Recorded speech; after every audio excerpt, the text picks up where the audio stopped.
Fellas, say goodbye to Chuck Sherman the boy. I am now a man. I highly recommend you join the club. We are doing the wild thing all night. Acid house music. Hey, what's up, everybody? This is Sherm. Sherman, I cooked all this food. Is that all you gonna eat? General Sherman realized and understood the importance of house music. So, do you know anything about techno? No. Listen. Get it on. Yo, what's up, everybody? Welcome back to another brand new episode of Sherm in the Booth. I'm, of course, your host, Sherm, and today is Wednesday, January 6th, 2021. Happy New Year to everybody. Hope you guys are enjoying it so far. I know I'm ready for a fresh start, and it's going to be a big year. We're kicking it off with episode 142 with the man, Nutty. Now, Nutty is actually the third and final founder of Hood Politics, and I knew I wanted to kick this year off big, so I'm excited to have him on. In episode 142, we discuss his early inspirations and influences. Nutty has always been a lover of music across all genres. Now, he did catch the house bug in his late teens into college and never looked back. Nutty is a sick producer, and we ran through almost his entire discography and talked about where he was at creatively and where he was at mentally when he was making a lot of these songs. Now, he's been releasing music for about 5 years, but I'm telling you, every single year, this guy is getting better and better. He's released a slew of originals, remixes, and edits over the years, and he's a really special producer. You gotta check out his music. Now, like I said, Nutty is the third and final founder of the Hood Politics label. If you remember, I had DJ Susan and More Than Friends on earlier this year, and they all play their roles. Nutty is responsible for all graphic design and cover art. If you've never seen one of Hood Politics releases cover art, you've got to check it out. It is incredible, and Nutty told us about the technology he actually uses to make it seem so lifelike in a computerized world. I don't really know what I'm talking about there, but he explains it pretty well, so you'll have to listen in for that. Nutty and I had a great discussion on how to build your name up in the industry. This guy is someone who's really earned his stripes in the scene, developing relationships, sliding into DMs, making friendships, and it's all about spreading love to Nutty. This guy is so genuine and down to earth. He's all about the music, and the rest of the Hood Politics guys are too, so it's no surprise. It's onwards and upwards every single year for them. Now, like I said, Nutty is also an insane producer, and this guy shared a ton of awesome tidbits about how he makes a lot of his tracks. He doesn't just make house, he makes a lot of subgenres in house, guys. So for any of those producers out there that are looking to hear a little bit more about strategy, music theory, creative process, make sure you take out your pen and paper because Nutty School is in session. It is truly an honor to have Nutty on the show. I had such a great connection with this guy, and we were laughing so much. I'm a really big fan of him. I cannot wait to meet him and the rest of the Hood Politics guys in person. They are really special people. Without further ado, guys, let's get into it right now. I hope you have a great 2021. This is episode 142 with Nutty.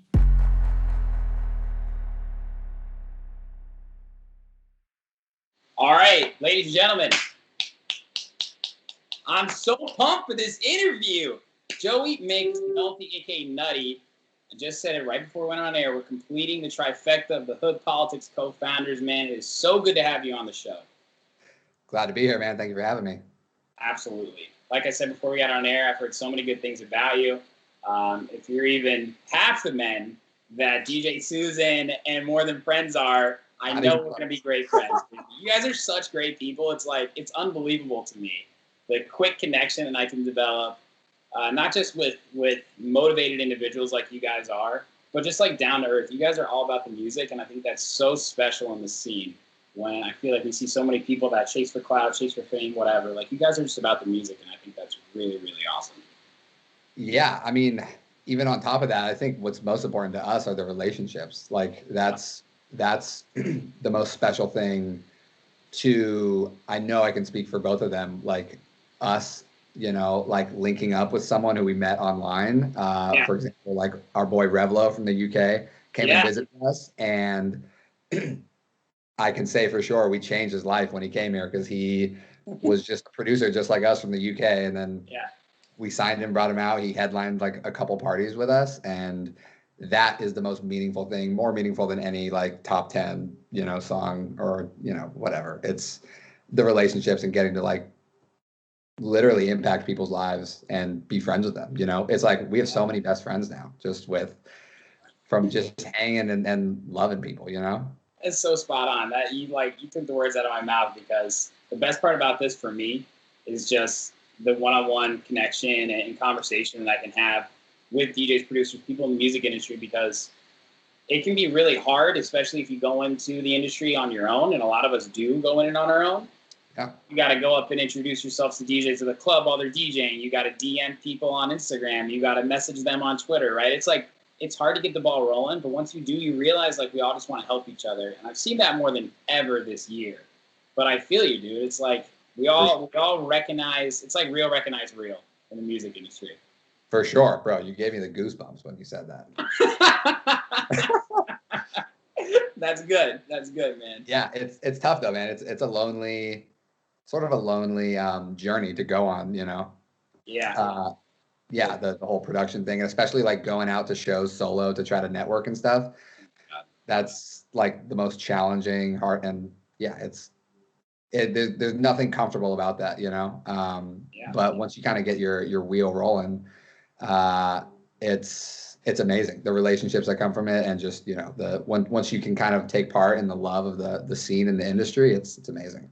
Yeah, it really is, and we have a beautiful scene, and especially in the house music scene.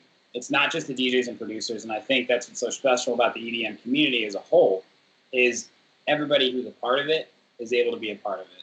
We want to engage with the fans want to engage with the DJs. I see labels growing more and more every day. I see people starting labels, which used to be, I feel like, a pretty intimidating thing, and I'm really excited to ask you about hood politics. But I feel like when I started in the music industry 5-6 years ago or whatever, and it still is, major labels play a huge role in the foundation of the industry. You know what I mean? It's like any big business is going to have big players. But what really makes the world go round is the little guys, because we're the ones who define the culture. We're the ones who grow brands. We're the ones who develop this following. And I think there's so much longevity in that, and that's why I think it's been happening a lot more this year, is because we've all discovered what's really important. And it's like I said in the beginning. It's the music, it's like you said, it's the relationships, and it's just so cool to see all that coming together. For sure. Yeah. I mean, you can only have so much of a community with like a big dog label, you know? I think it's like you said, it's the small sort of like niche groups that kind of make up, you know, the friend groups that are at these big shows, you know, and those just expand and expand until everyone knows each other. And then then you have a sick party, you know? And that's the beautiful side of the industry, is like everyone seems to have their own role. And it's what's crazy to me is like, and I love it, that there's people who, and I mean this in a good way, they don't contribute to the scene, meaning they don't run a label, they don't produce, they don't DJ. They're just audience members that are passionate and they're there all the time. Yeah. And I gotta say, those are like my favorite people, because it's kind of in a way, it's kind of like, I don't know, it's cool. Like, it's rare, you know? I feel like everyone who is about it wants to try to DJ, you know, and they try their hand at it. And, you know, there's the side of people that everyone wants to contribute to the scene and make their own sort of mark on it, you know? And then there's the people who are just there for the good time and just there because they love it. And yeah, you know, I mean, put that all together, and that's where we live. We all coexist. Yeah. Precisely. There you go. Yeah. You grew up, and it's funny because I feel like I've heard your life story in one way or another. But probably talk to Clemente, you've heard my story. Yeah, he's a funny guy. But you grew up in a really rich culture, which is Southern California. Obviously, there's a smorgasbord. I don't know why I just said smorgasbord, but it came to my head. There's a smorgasbord of different types of people. San Diego, Los Angeles, like all the other suburbs and things like that too. What was it like for you growing up in Southern California and the music scene? When did music first come into your life? I've always been like really into music. My brother was in like a screamo band when I was like, I think like 16. Yeah, he was in like a death metal band. Oh, yeah. I was taking like guitar lessons and stuff as a kid, drum lessons, piano lessons. And yeah, I guess like the first shows I would go to were my brother's like death metal shows, which like the As I Lay Dying, A Day to Remember. Like I love that shit. Wow. Yeah. Hey, I'm- let's go. I'm with you. for sure. And yeah, then I went to like Street Scene, which isn't a thing anymore in San Diego, but it was a big like sort of block party outdoor thing. And that was the first like concert I had ever been to. I saw like Jimmy Eat World and Social Distortion. That Social D is like my favorite band ever. I used to have a Social D pillowcase. And Wow. I saw them and it blew my mind. That was the first time I like smelled weed. I remember it's just a huge, bookmark in my life. Stone, yeah. So, and then, I was like a huge like stoner in high school. So I was really into like reggae, would go to like reggae fest at the Del Mar Fairgrounds all the time. So I was like always always trying to see and hear as much music as possible, and I started producing at like I was 13. We started like we had a garage band, started making like hip hop beats and started rapping on it as middle schoolers and stuff, and just sort of kept going with it and made like hip hop beats and stuff for a while, and then that kind of just progressed. It was like you spoke with Clementi, More Than Friends. Him and I went to like kindergarten together, so him and I are like basically the same. We have the same story. And yeah, we went to the same elementary school, middle school, all that. So him and I used to like, there was these apps on like iPads and stuff that were like drum pads. I'm actually surprised he didn't mention this, unless he did. I know, not this. Like Drum Pads 24 or something. It's basically just like a mini Ableton Live kind of a thing, or like the Ableton Push, whatever. But it's all like tuned and everything, so like anything you play just sounds amazing. And we would just spend so long like making loops and stuff, or like guitar with like a wah-wah pedal, and him and I were just always making stuff like that. We would like make little bands together and jam guitars. And then I got this program called Mixcraft, which was a PC version of like GarageBand, like a very ghetto PC ripoff. Almost looked like Audacity. I don't know if you're familiar with Audacity. Of course. Kind of looked like, and even more ghetto, like a very like Windows 97 version of that. Yeah. And I was just making these, just like beats or whatever. I like Snake Hips was like my idols, Of course. And that just, I guess I moved to San Francisco, and that's when I got really into house music. But what? How old were you when you moved to San Francisco then? I went to college there, so I was like 20 when I moved there. I transferred there, like halfway through college. So let's rewind a little bit. The first like club or nightclub I ever went to was I was like 19, using my brother's ID, and went to Spin in San Diego, which is like where one of the best spots. Yeah, we love it. I know. Yeah. I've been to Cross twice, and I always go to Spin. For sure. Yeah. Shout out Brano and Brandon, the managers there. They're huge homies. They put us on for sure. They helped us throw some amazing parties. Great. And yeah, it was like some LIB. It was like the LIB pre-party, I think, of like 13 or 14 or something.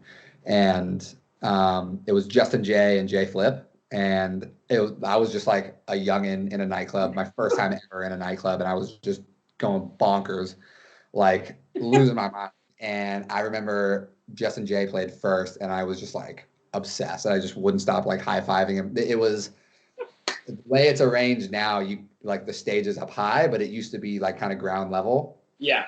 And I remember just like high-fiving him, and then he after his set, Jay Flip came on, and he came out in the crowd and found me and was like, dude, like, I love your energy, like, you're the shit. And we basically hung out the rest of the night, and like, I wouldn't say I'm good friends with him, but every time I see him, he's like, what up, Joey, and that kind of fueled me to be like, shit, like, this is fun, like, I love meeting these people and stuff. Yeah. And yeah, I went to like LIB, Then I went to Desert Hearts, and then it was game over. I was just like fucking tunnel vision for music festivals for a while. Yeah.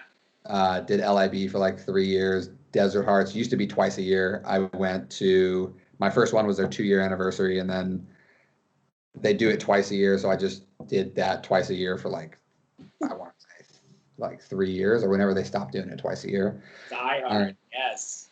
Yeah, I went full invested, like fully involved with the festival scene, and then moved to San Francisco and started DJing and producing house. And then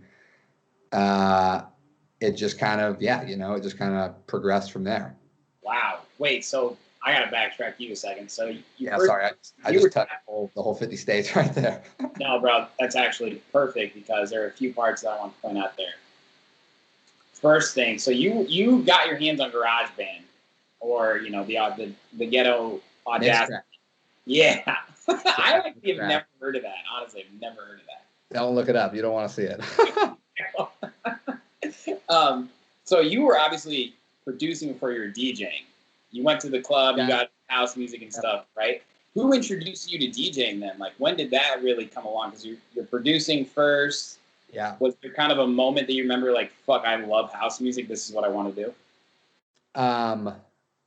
The first time I started messing around with DJing was in San Francisco. He wasn't my roommate, but he was my roommate's friend. He was just kind of a mutual friend of all of us. And his name's Nick. He goes by Doback. He now is like one of the lighting guys at 1015 in San Francisco. So he's really involved in the scene up there now.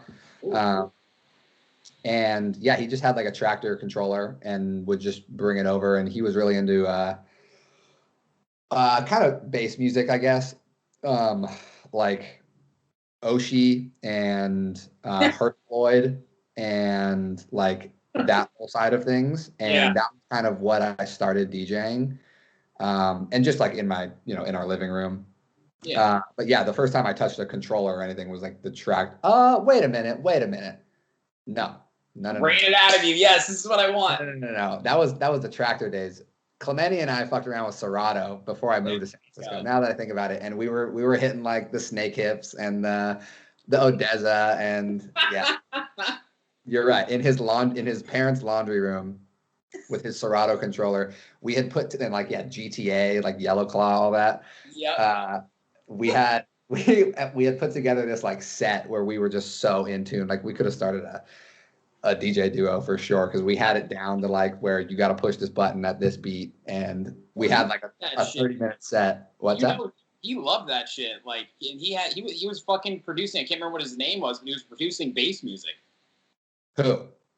Clemente. He's gone through multiple name changes and multiple he's I forget what his first one was, but Gold Clap. No, that was like the most recent one before More Than Friends. Right, that was like his third one. So it was Menti. Like Clemente, just take out the Cle. So it was Clemente, and it was like Menti above a Nike swoosh was his logo. And then I need to see that. Oh yeah, I'm sure he's got it.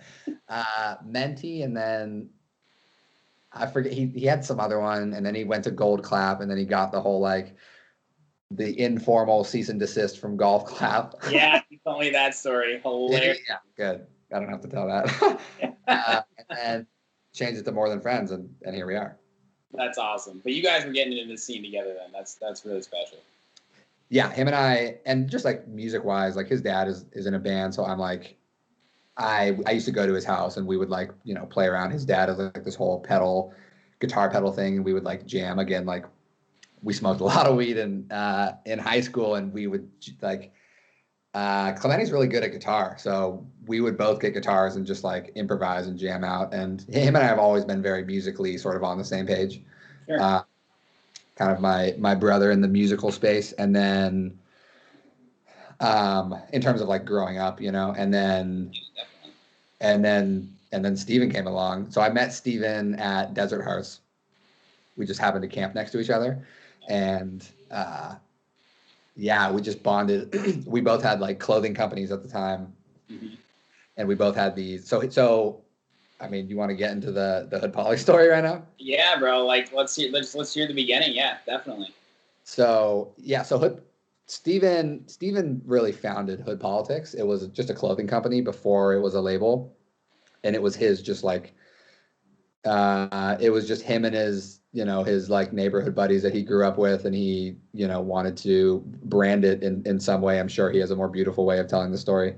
This was before I knew him, so I'm sure he'll be pissed if he sees this. But he made a brand and was like, giving t-shirts to his homies, selling them to the gang, and it was just like a little merchandise line. And I was doing the exact same thing, like screen printing out of my garage with one of my buddies. My own company, we called it Plannery, and we were just it was everything about like plants, and we were just huge stoners, like I said. So, and Yeah. it was just, everything. In fact, wait a minute. Yeah, come on. Here it is. Yes. This is my ladder from like 6 years ago. I've got like hundreds of these. That's awesome. But yeah, so Stephen and I just camped next to each other at Desert Hearts, and that's how we became friends. That's how I met like Kelby and a whole bunch of people. Yeah, he was throwing parties in Encinitas. We're all from North County, so like I guess we're all from Carlsbad. But Encinitas, Carlsbad, Lucadia, it's all one and the same. And yeah, he was just, he's like a full-time DJ. He's always been a DJ. So he would just throw these parties at Shelter or, wherever. There was this sushi spot called Zenbu. I'm sure it came up in previous conversations. Yeah, it came up both times. I think that could have been one of these parties. Yeah. That's really the mecca of where Hood Poly became like a music thing. Awesome. That was where it was called Wet Wednesdays. Yeah. Yep. So Wednesdays at this just random sushi spot in like Would you guys bring speakers, or like I want to hear more about the sushi place, because like it comes up every time. But that's what I'm talking about, dude. That's like the little guys, right? Like that's what people want. That experience. Yeah, Steven would show up with his speakers, a table, the decks, the 900s, the CDJs. And I mean, like you're in that parking lot and you're like, why the hell would anyone throw a party in this sushi place? Like it's the most random like place to throw an event. And I don't know, Steven just has a way with like, again, it's because he's kind of always been a full-time DJ. So that's sort of what he needs to do. But he has a way with finding people to help him throw parties or venues to host parties at. Yeah. He's a freaking genius when it comes to that kind of stuff. And he's obviously very well connected in the San Diego scene because of that. And yeah, I have no idea how he secured the Wednesday night party at the sushi spot, but it's by no means like a pop-in sushi spot. It's not like the biggest one. It's again, just a kind of a random sushi spot, but it's good. It's legit dank sushi. Highly enough. So yeah, he was just throwing these Wet Wednesday parties and would brand it as like a Hood Politics party. And we started doing it. I mean, he was doing it every week, but like I started DJing almost every one, and then same with Clementi. And you graduated college at this point, obviously. No, because I remember coming down from San Francisco for like Christmas and like, asking to get on one of the lineups. And yeah, no, so that was all kind of going on when I was finishing school in San Francisco. And then I finished school, moved home to Carlsbad, and that's when it was like, we were always just doing things and hanging out all the time. And I like I said, I had started like a clothing company with my high school buddy, fresh out of high school, and like I don't know, I'm the kind of person that always likes to be like building something and just working on something. Yeah. And I was, the clothing thing kind of fizzled out, or we kind of just got over it, and music was sort of taking over my life. And I was like telling Steven, like, dude, we should turn this into a label. We're all producing, why don't we build a platform and put out our own music? And he was, I I don't know. He just wasn't ready, because Hood Polly was his baby. It was his clothing thing. It was his little branded event that he would throw, and he wasn't ready. And I remember always being like, let's turn this into a label. Let's turn this into a label. And I was like so hungry to start working on some kind of project like that. His name's Jacob Wilcox. He's from the UK. He has a little, I guess it's a label, mostly a SoundCloud page, but I guess he's also really well connected in the UK, but it's called Prescribed. It's okay. I think I heard of that. It's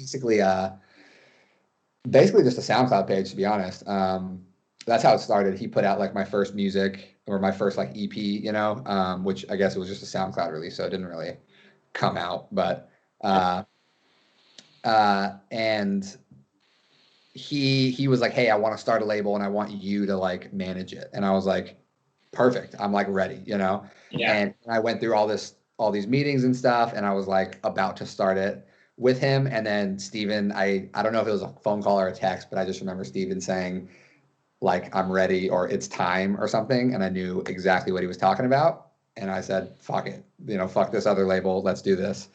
Yes. And I went to his house. We had a meeting. We sat down. He already had like the logos and all that because of the merch clothing he was doing. And it was just about getting distribution, and figuring out that whole side of it. And we set it all up. My cousin is a graphic designer, illustrator, animator kind of guy. And he was making these like C4D artworks, which is like the album art that we put out is kind of like C4D. I don't know if you're familiar with that. It's like a sort of the it's like digital shit that looks real. Like you're literally creating like a real environment, and they, that's how they make like, I don't know, just look it up. C4D is the most crazy digital artwork now. And so he was already doing that. We basically signed him to do all of our album art. And then we just started releasing music. So this was 2016. You guys probably had the meeting. 2017. Like maybe July or August, because our first release was October 1st or maybe September 30th of 2017. Yeah, because you guys released a 4-track EP. I think it's the first thing I can find. Yep. It's label showcase. Founder than Dylan Payne. Yeah, Dylan Payne was. Yeah, so we actually had 5 people when we started. It was me, Clemente, Steven, Dylan Payne, and then our buddy Doze, Chris Doze Baba, and Doze DJs he DJs. But doesn't produce, and just it you really got to be like about it every single day to really keep pushing for a label in a genre specific as tech house. And Dylan was with us for a while. That song on that EP fucking slaps from Dylan, Body Roll. That's still like one of our sickest tracks. I will say. I hadn't heard any of those songs from you guys, and I was like, all right, I gotta go back to Nutty's first tracks, and I'm seeing them in 2017. I look on Beatport, and I'm like, well, shit, this is a fucking low key EP with some bangers. Like you guys all put out some like fire. Yeah, was the first in Politics release? Yeah, ever. Steven was Really Groovy was his song. Mine was Shaking the Block, and I forget what More Than Friends was. But yeah, it was that was a sweet little release. And yeah, honestly, those are still some of like our sickest tracks, I'd say. For sure. And so you did release some music before 2017 on SoundCloud, you're saying, right? Yeah, I had put out, again, it was like on SoundCloud with Prescribed. I don't know I think I had put out music before Hood Polly, because like, this is funny. West End, West End? Yeah. He used to be like A&R for, SODF, SODF. Yeah. Yeah, so 2 Australian boys. They created this label called Art Department Records, which Yeah. I don't know how they got away with the whole art department thing, but I was stoked on it because I was like, shit, it sounds like I'm releasing on art department's label. And like, but like that's some clout in a way, but it's totally just a coincidence, I guess. But yeah, I had put some stuff out on their label, and that's when I met Tyler, when it was just like on we were just internet friends. But that was before his whole rise, and yeah, I put out an EP with them. I think that's actually my very, very, very first release ever on like Beatport or Spotify or anything. It was called Sex and Minimal Tech. Yeah, I got it right here. That was yeah, you do. that was good. Really though, Yeah, like that one I hate. Like the mixing and mastering is terrible. That was really where I was like, of course. I mean, what are you gonna do? It's the journey of yourself as an artist, bro. for sure. Seriously. So before we get into like the past 3 years for you, when did you really say, okay, my brand is Nutty. I want to make this music. I'm going to start stacking tracks. Was that 2016? Was that when you were connecting with Steven? When did that really evolve? When did you take that step to say, I'm doing this? I mean, dude, Nutty used to be like trip hop kind of bass stuff, like I was very sort of not involved because I wasn't like putting out releases, but I was in the SoundCloud scene back when SoundCloud was firing. Of course. That's why I said that counts as a release, dude, because that was Beatport. Yeah, it was, dude. SoundCloud used to be the shit, man. Yeah, the good old days. So I mean, I had put out an EP on. That was before San Francisco. I was like putting out. This was an entire EP, or it was an album. I would say it was 11 songs. I put it out on my birthday, which was 11/11. So it was like 11 songs for 11/11. It was called Super Kinda, and it was so stupid, and it was like. For me, it was this huge deal, and which it is, like, for people who are putting out stuff like that, like it is, it's a big deal, and even in like the personal growth department, of just putting something out and being okay with people listening to like your whatever you make late at night, but yeah, so like the brand Nutty it was never like Nutty is going to be this tech house sound. Like, yeah, it's just, and honestly, the name Nutty, like I used to hate, people have just always called me that. I used to hate it. It was, yeah, my best friend when I was little, his older brother was like a sick ass football player on our high school team. They won like the CIF championships and stuff. So he was just this like macho jock guy. Yeah. And he would always be like, McNutty, like, what up? And then he started calling me just Nutty. And I hated it. I was like, dude, stop calling me that. And it bothered me. And then I had to embrace it one day. I had to like just run with it. And then so yeah, that was just what I released music under, and that changed from the kind of like trip hop, chill wave, kind of just whatever you call that stuff, synth pop kind of stuff. Yeah.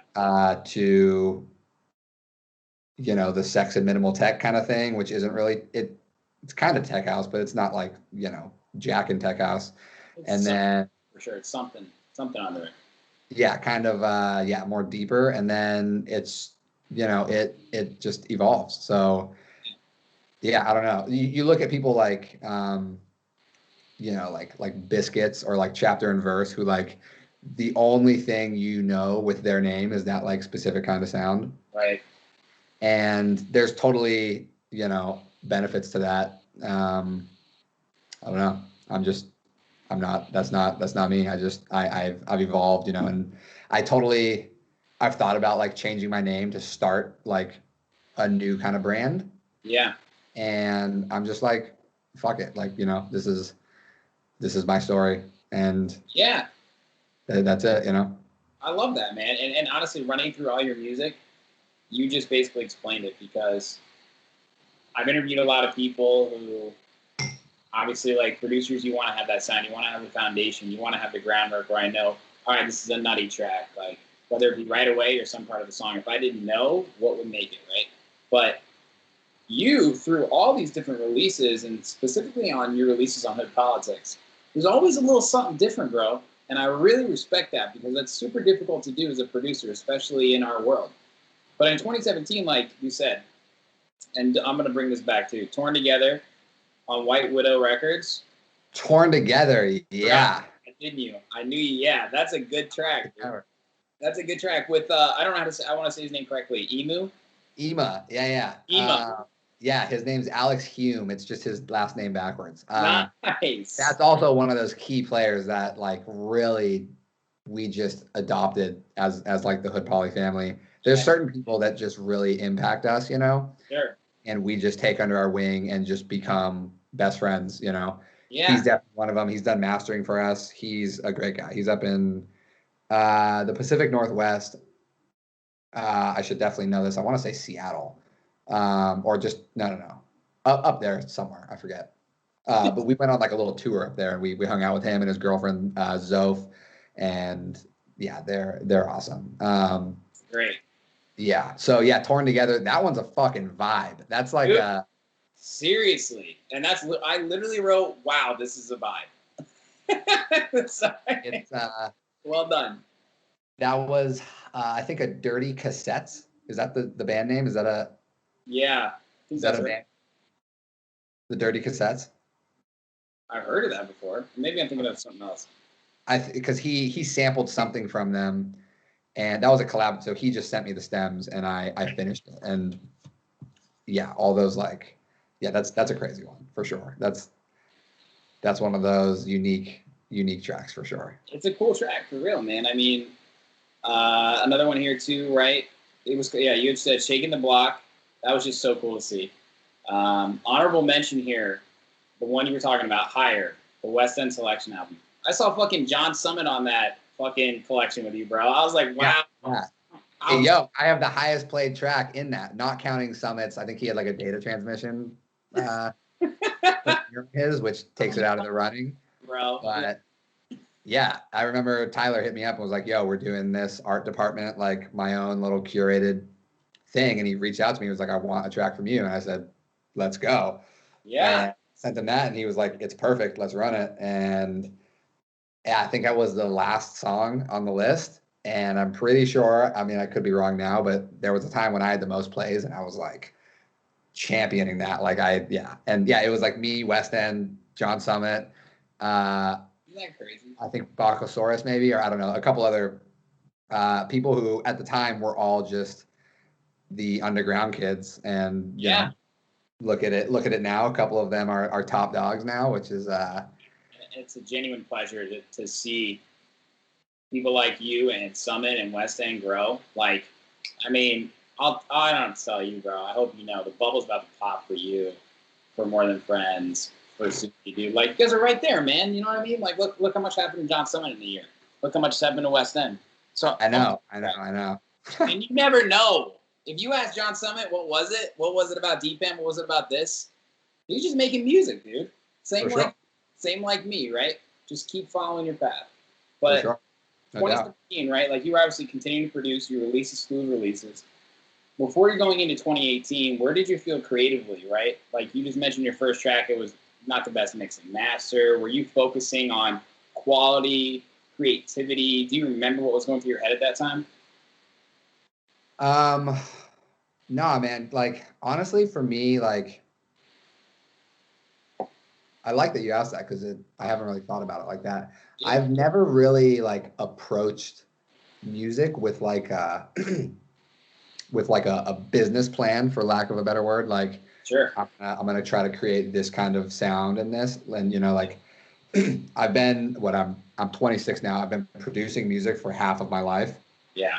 I started when I was 13, and I literally just do it because it's like a release for me. I don't like, it's almost therapeutic. I hate working on music when it feels like a chore, you know? Yeah.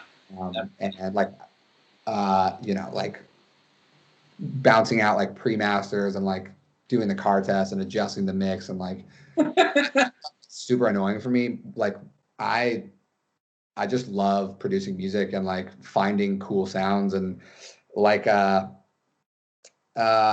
was the emo song called? What's the one the vibe one? Born Together. Yeah, Torn Together. Yeah, like that one I had so much fun with because the stems that Ema gave me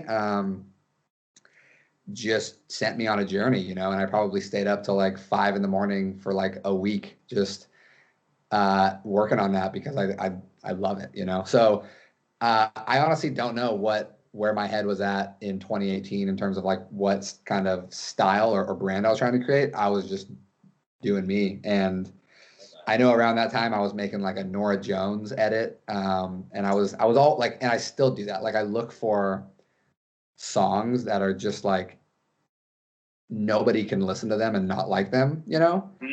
And not even like thinking about it like that, but just like songs that are just fucking slaps, you know? And just if you feel like there's an opportunity to make it into like an edit, you know? Yeah. That was like my focus was finding inspiration, I guess. You know, I love making edits. I love sampling. It really does wonders for me. Creating a track from scratch is a little more challenging. But yeah, like honestly, just following whatever I thought sounded sick and what I thought people could dance to, you know? For sure, man. I mean, and you really went into 2018 with a lot of confidence, started making waves and put out a lot of music too. That was a big year for you. Travel Agent EP on Laser Native. That one where I was like, okay, like this guy is making whatever the fuck he wants to make because that was good music, but it wasn't like anything you released in 2017, right? It was. Yeah, one was a bit different as well. For sure. And Boondocks, man, I hearted that track right away. That one was cool. Boondocks. Yeah, that one, Boondocks with Jake Farmer, right? Yep. Yeah, so Jake Farmer is also one of those Hood Poly little celebrities. He's in the UK. He's actually he was producing, he would send us so many demos. Not even like as a demo. He would just send me tracks to share them with me. Yeah. And like they were all so sick, but just all like not quite there, you know? Right. And I was always just like, dude, like just keep, instead of making another song, just put that session into this one you already made. But he's, you know, he's a creative genius, and now he kind of just transitioned into graphic design, and he kills it. I don't know, he probably has like 50,000 followers on Instagram now. Oh, wow. He crushes it with graphic design now. So, and we're totally still homie. He's like made some flyers for us and stuff, and he's total homie. But yeah, that song is pretty different. Laser Native, yeah, it was like a three song EP, and I was so gassed on that. And yeah, I remember doing some kind of like charity thing, or where if people bought, I just remember like soliciting the EP like heavy, you know, and I think it got to like number 3 of like Beatport releases or something, and I was like, you know, over the moon about it because I couldn't even comprehend that. And I know it was because I was just pushing it so hard, you know. Fuck yeah, though. But yeah, I mean, it's crazy. But yeah, that kind of style of music is so different than not only what I make now, but like what I'm interested in now, you know. Yeah, for sure. But again, man, that's like your journey. Yeah, I love that. I love that EP. And then you release another EP, Full Circle, on Hood Poly. This one was cool because you had 3 banging remixes, dude. Yep. How did you choose? And this is a question that I personally want to ask, right? Like, you got these tracks, Joey. Like, do you go to the guys? Do you send them out to people and say, do you want to remix this? What's that process like for you? So back then, we used to try to find remixes for every release we did. We would go, but we were doing releases every 2 weeks. So bi-weekly releases. Damn. And with that kind of time frame, you know, when you sign, if you sign 6 songs or 6 whatever, that's 3 months of releases, you know. So if we have 6 things in the pipeline and then we sign the seventh thing, we have like 3 months to, you know, figure out album art, remixes, and all that. So we used to have more time to like, we honestly spent way too much effort like always trying to get a remix for it. And so, and like for our own EPs, we always just wanted people to remix it because it's like, it's just fun, you know, it's cool. It's cool, absolutely. Yeah, Full Circle that came out on our 1-year anniversary, the Hood Poly first birthday. Yeah. And yeah, there's a Cosmalia remix, there's a Riffa remix, and an emo remix, right? Yep, you got it. Yeah, so those are just the 3. I mean, Cosmalia is from San Diego. We're friends with her. Riffa,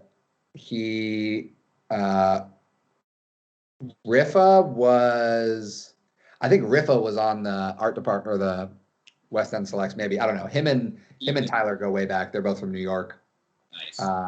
And Riffa, just one of those like internet friends we became friends with. He lives in San Francisco. We've hung out a bunch now.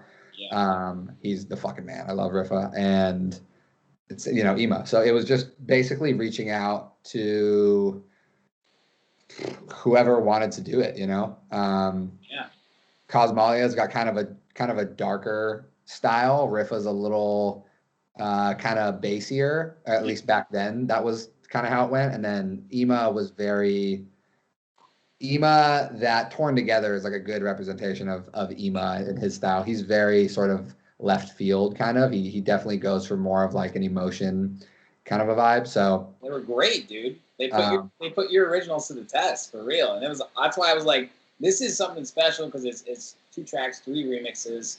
It's just listenable. It was great. Awesome variety. Very special.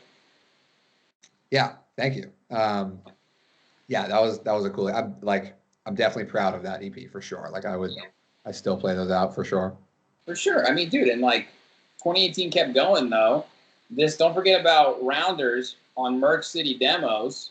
Yeah, that's another one of those very unique ones. Yes. Like not a tech house banger, kind of a dark growler, you know? Where does it come inspirationally for you? Like you said with samples, right? Like you don't start from scratch with nothing, right?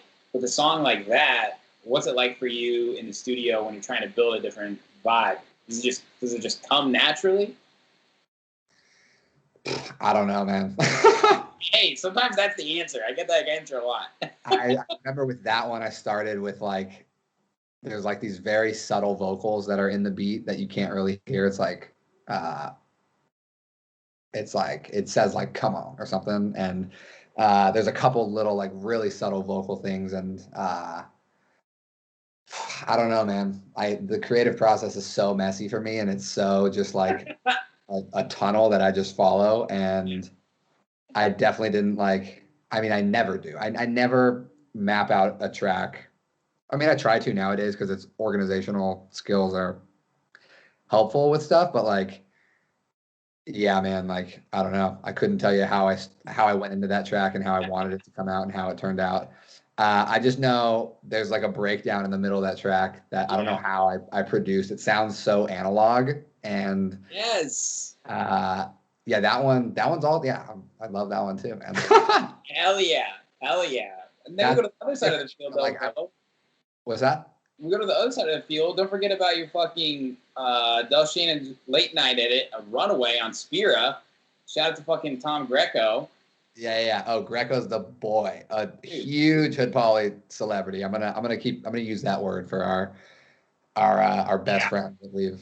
Yeah. If you guys aren't already using that is a great way to put it. You guys have a lot of Hood Poly celebrities, dude. Yeah, we got the boys. Yeah, Greco's the fucking man. Yeah, he's a great guy. He really is. He's definitely had an impact on us. He's come and visited us. Yeah, he's the man. We threw him like a headlining party at so in Encinitas there's a spot called Shelter. It's like on Coast Highways. Just like basically the only thing closest to what you would call a nightclub in North County, San Diego. Sure. And that was just kind of like our home turf. We know the promoter that throws the parties, and it's always a Thursday night party. Friday and Saturday are like, top 40 stuff. And yeah, so we threw Greco like a party. Oh, it was actually like a package. We like booked him and got like a remix from him.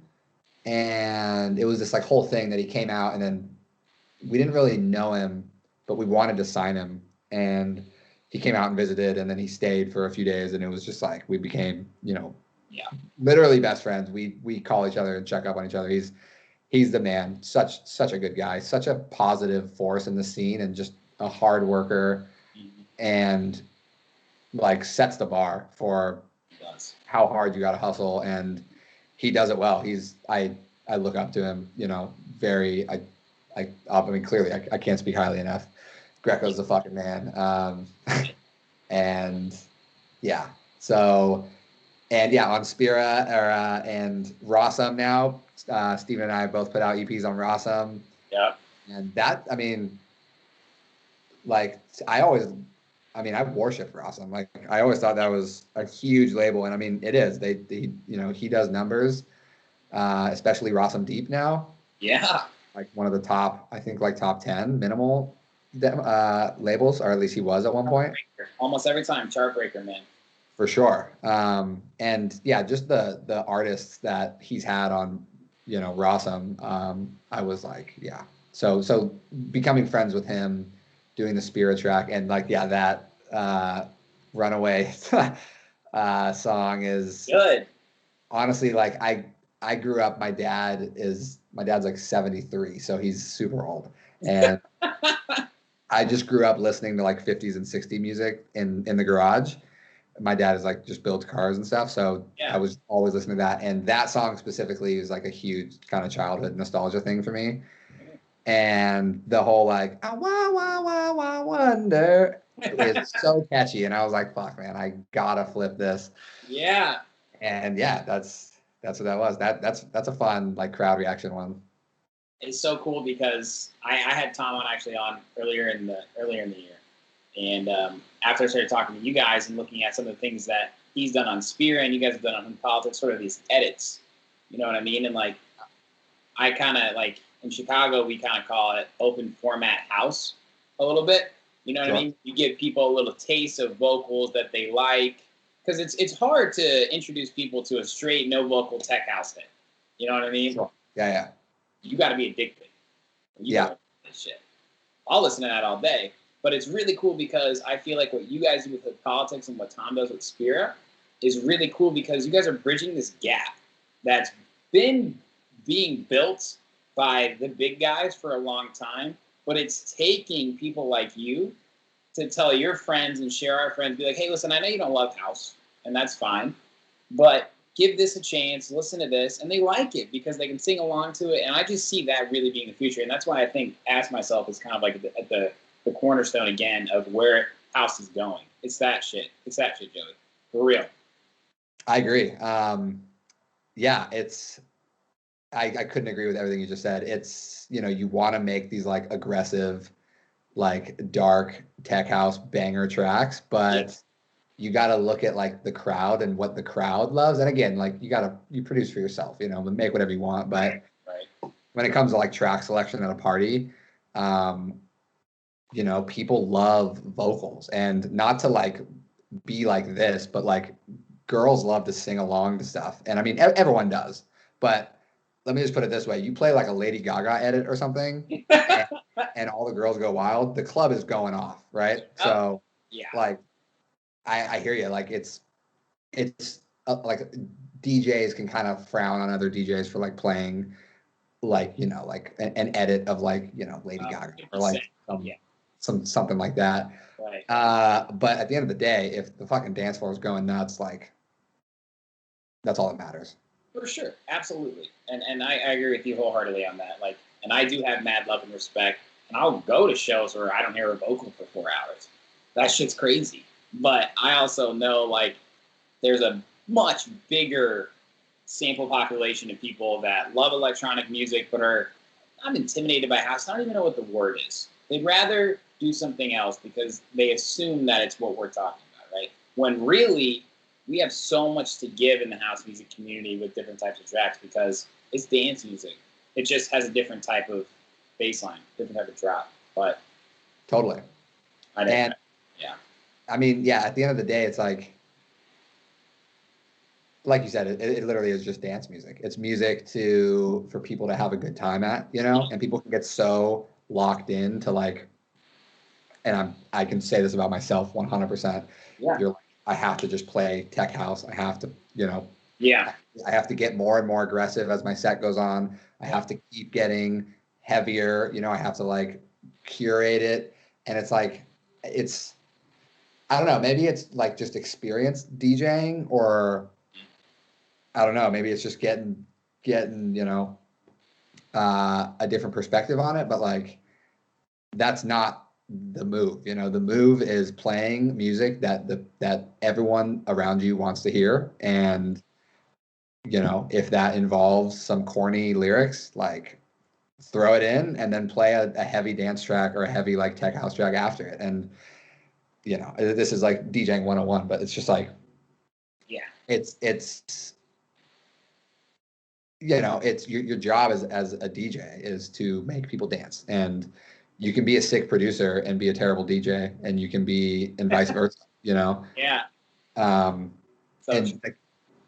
like, even the sickest producer and the sickest DJ can just be out of context for a certain environment, Mm-hmm. For example, like us going to Tulum, like Tulum isn't very accepting of like tech house bangers, we get shut the fuck down if we were down there playing some heavy, tech house songs. And that's kind of the fun of it, I mean, I've had a lot of fun getting back to the whole like play what makes people feel good, and what, I've been really like going back to like groove based kind of things, and like going back to the basics of like what's going to make people dance, what's going to make people feel good, what's going to make people like be like, holy shit, what song is this? I want to listen to this tomorrow, Yep. rather than just being like, oh my God, these speakers are so loud and the strobe lights, my mind is blown, Yeah. like that's cool too in like a festival or something. But I mean, definitely not now, but like that's not always the situation. And to really like reach people and connect with people through your music, you want them to, want to listen to it tomorrow. You want them Shazamming stuff. You want them like, Yeah. even better, you want them to Shazam it and that shit not to come up. Yeah. Because then they're like, holy shit, this guy knows something I don't know. Yep. Now I'm his fan, Exactly. I always try and think about, you said a few good things there. I always try and think about giving the people what they didn't know they wanted. So I try and make myself happy as a DJ. I've played enough gigs where it's either to no one or I'm not even enjoying it myself. And that's why I'm thankful to have a day job. Because DJs, it's a tough job, man. I don't give a shit what people say. It is a tough fucking job. You get a lot of criticism. You have a lot of pressure on you. Depending on the place, it only rises the amount of pressure. And I feel like with that style of house music, I'm happy, crowd's happy, motor's happy, everybody's fucking happy. So I really hope that when it comes back, house was already on the rise and it still is on the rise because it just makes sense. I just want it to happen. So I'm law of attraction. House music is going to be the biggest thing. I think people are going to want that type of shit. They're going to want Ask Myself. They're going to want Spear. They're going to want these good politics edits. And it's going to work, dude. For sure. I mean, to be honest, I don't know what you mean by it's going to work. Like, I feel like house music is the shit. You like. Yeah, you're right. It's also because we're just embedded in it, but right. I know you're actually totally right, because it blows my mind that like we're still like, you think, oh, tech house is like the most popular genre in dance music right now, which in a way it is, but like at the end of the day, the average person doesn't have a clue what tech house is, Exactly. Which, can be discouraging if you think about it like that, but it's, house music has been around. It always will be around. It's like, it's the same thing why people love disco, Yeah. It's the freaking the stuff that gets you moving your body and just makes you want to go crazy with your friends. And that's all it is. It's just modern, whatever that was, it's the modern version of it, and it allows people to get together in big crowds with their best friends and have a dance off and have the best time and talk about it for weeks to come, Absolutely. Love that. Now we're bringing it to 2019. This is when I first saw your name. I can't remember exactly what track it was, but Nutty is starting to circulate in the scene. You're coming in hot with some dope releases. Horse Rider EP. I like put it on, And then I looked at an email or something, and then like I realized 10 minutes went by, and I had listened to the whole thing, the whole EP, and I was like, "Whoa, holy fuck, dude!" Like I just went on a journey. Like at this point, what I'm noticing, and through the releases that in 2019, your mix down is getting cleaner. Your FX are getting more creative. Your artistic process is clearly taking a step up.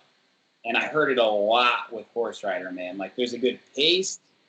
It's like throughout the whole thing, you know, it's always a cliche thing to say a track is a journey, but I really, really was taken back by that. And I want to just acknowledge you. I was very impressed. I had not heard those tracks by you. That was a really dope EP.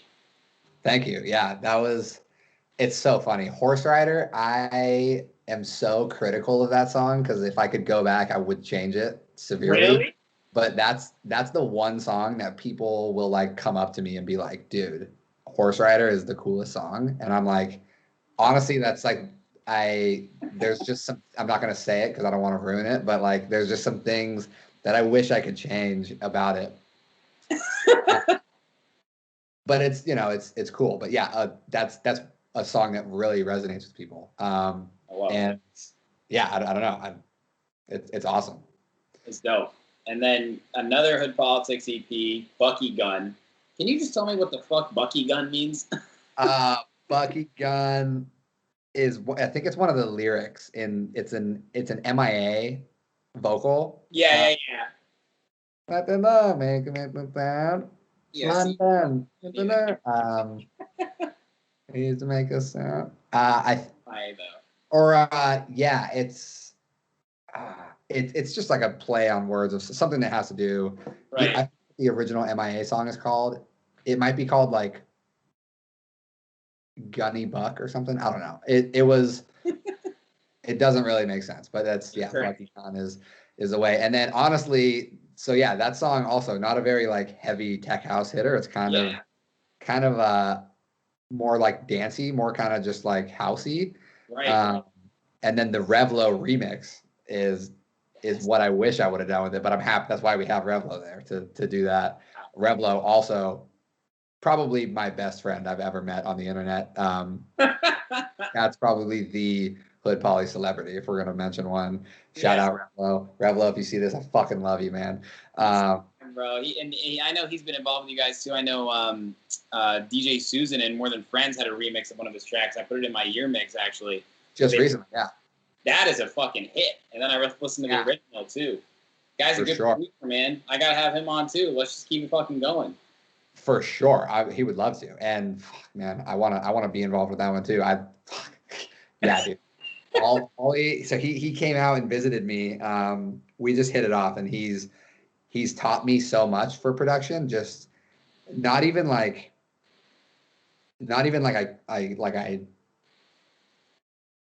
he's just so helpful and just shares. He just shared so many like plugins and stuff that he was using with me, and like really shaped a lot of my sound in terms of like just things he would tell me. And if I am curious about like a mix, or if I'm like, you know, he's definitely the first person I go to if I have any sort of like mixing question. Okay. Just because we're tight like that, and I just trust him. I love his sound. I think the way his mixes sound and everything is just right on point. Yeah. And yeah, Revlo, God, I love him. He came and visited me for like a week. Flew out from the UK. It was his first time ever in America. Him and his girlfriend Millie came out, and we just had the best fucking time. We played. I think we played a show in LA at Buffalo Club with him, and then it was the time we had a residency at this place in San Diego called Sidebar, and we had a Hood Politics residency down there, and we threw a 420 party at El Camino in San Diego for him. He headlined that, and then we threw the I think it was Saturday night party at Sidebar. He headlined that, and like we just, you know, he came and we just treated him like royalty because that's how, you know. It is royalty, yeah. Quality hospitality is next to none. You can quote us on that. I'm dead serious. That's like the most important thing to us is making sure people who not only, yeah, people who release with us and people who, you know, take the time to come hang out with us and see us and stuff, Yeah, man. that they walk away being like, fuck, I need to do that again, you know? Yeah. And I remember we came back to LA together. I dropped him off at LAX and he was basically crying when I said goodbye to him, gave him the huge hug. Bro, I could cry right now. This trip like changed my life. And it was just a crazy, it's just crazy to think that like this, it's, you know, this hobby, this music obsession that we all have has brought people from across the globe to us, and we hang out and we, you know, do this stuff together. And Revlo is one of those people that you ever had with a middle school or high school friend, right? Isn't it nuts? for sure. I experience it all the time. Yeah, it's crazy, man.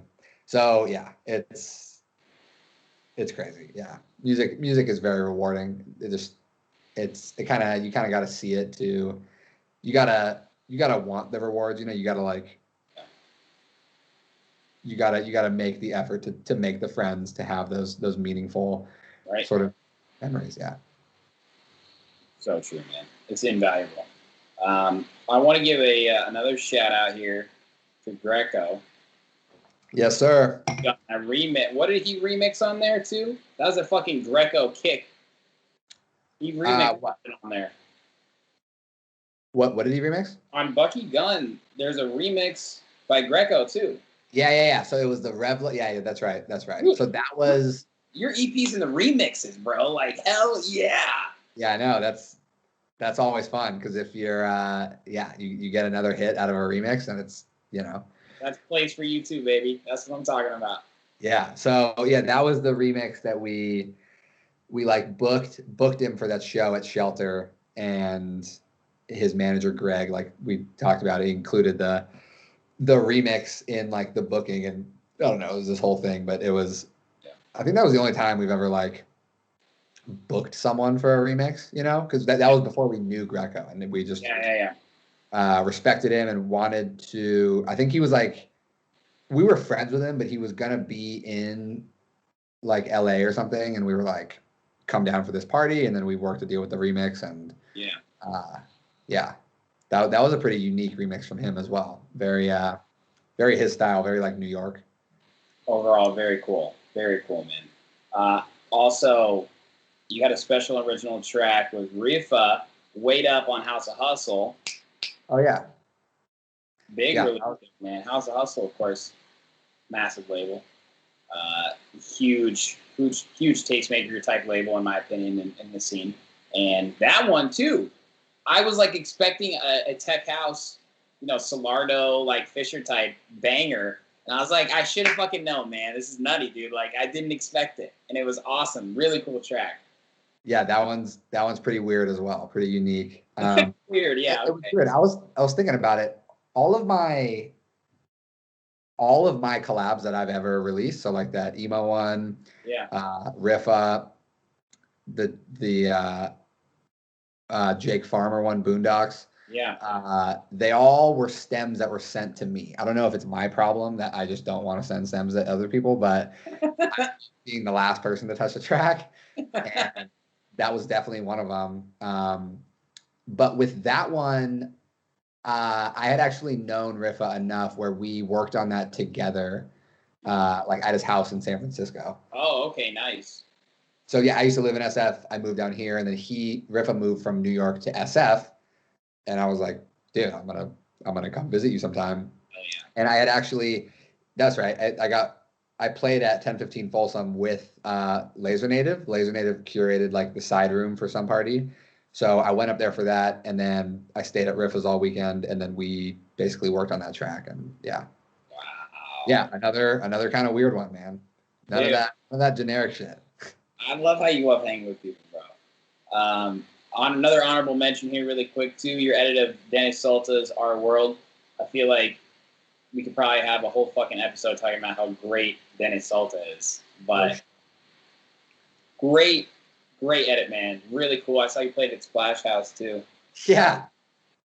That's a good, high quality, like, and that's what I said earlier, man. Like, it was clear to me after running through everything kind of like all at once to a certain extent that you have a story with signature elements that you incorporate in every track, right? But you have these foundations that make me think, okay, he's not following a template. Like, you might have your reference tracks, you might have your inspirations to get you going, your samples, like you said. But at this point in your career in 2019, which is much more recent, obviously, than when I was asking about 2017, 2018, do you feel like you were kind of finding your sound, finding your voice through music, or is that still a process for you? I asked deep questions, Joey. Come on, you know this. I mean, specifically with that Dennis Solta one? No. Just like in general, because like I said, like your tracks in 2019, quality wise, in my opinion, from my ears, just sitting in my chair, I don't want to speak for everybody else, especially you. There was a step up. You know what I mean? So like, I don't know if it was experience. I don't know if it was something you changed in the studio. But did you feel like you were leveling up in 2019? Definitely. And I feel like that now. I look back at songs that came out a year ago and I'm like, yeah, I could have done that differently, you know? I do feel like the mix downs and stuff I'm doing now are way better than they used to be. I mean, naturally, as with any person progressing, I guess. Honestly, I owe a lot of it to Revlo. I will chip him in here one more time. He taught me a lot with like low end. I always struggled with bass lines, like getting them to sound full, you know? Right.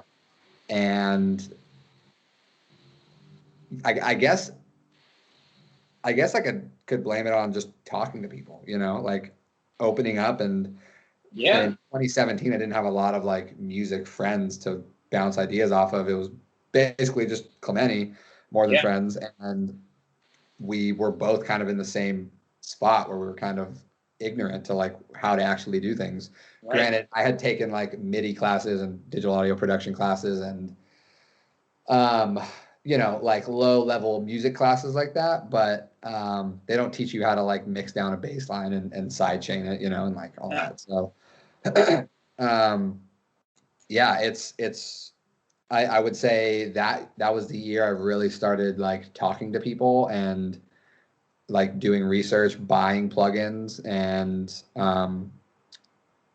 like I guess in a way investing in my craft and not just trying to use stock Logic plugins and synths. You use Logic? I'm on Logic through and through. Wow, 1 in a million, me and you, man. Holy shit.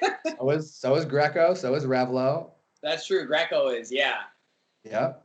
Wow, I'm surprised that you and Clementi don't use or Ableton. That's a whole nother story, but okay. You know what he's on, right? He's on I forgot. It's not Ableton, right? It's fucking he's on Fruit Loops. Fruit Loops, that's what it is. Oh my Studio, god. yeah. Which is like the perfect like trap bass music production program. Man, though.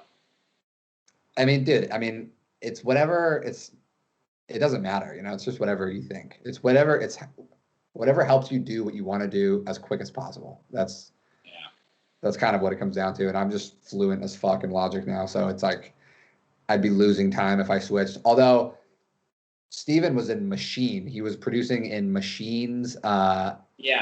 Like some, you know, DAW that they have. And he was like really good at it. And then I told him like, you know, I never want to like discourage people, but I'm like, you're making great songs on Machine.